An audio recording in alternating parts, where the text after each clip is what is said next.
এই অঙ্কটাকে সলভ করার আমরা টোটাল দুটো পদ্ধতি এখানে দেখব এবং দুটো পদ্ধতি সুপারফাস্ট পদ্ধতি হবে।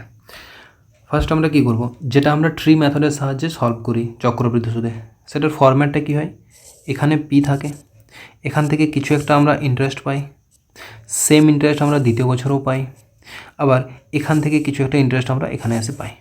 তারপর এই যে অংশটা হয় এটা হয় চক্রবৃদ্ধি সুদ, আর এইটুকু অংশটা হয় সরল সুদ, এইটা হয়ে যায় ডিফারেন্স। এই জিনিসটাকে আমরা এখানে কাজে লাগাবো।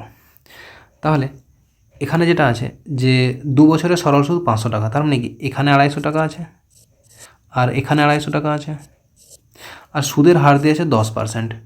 তাহলে 10% আমি এখানেও পাবো, 250 টাকার 10% এখানে আমি পাবো, 250 টাকার 10% মানে কত, 25 টাকা।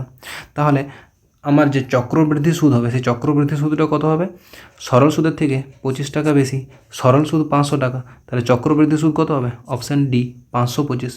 তাহলে এটা গেল আমাদের প্রথম পদ্ধতি।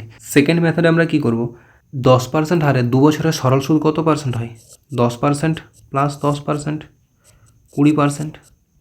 10% হারে 2 বছরের চক্রবৃদ্ধি সুদ কত হয়, 21%। তাহলে এই যে 500 টাকাটা দেওয়া আছে, এই 500 টাকাটা আমার 20%-এর মান, আমাকে বের করতে হবে 21%-এর মান।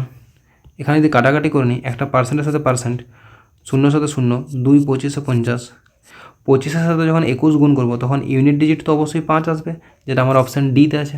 তাহলে আমাদের অ্যান্সার হয়ে যাচ্ছে কত, 525 টাকা।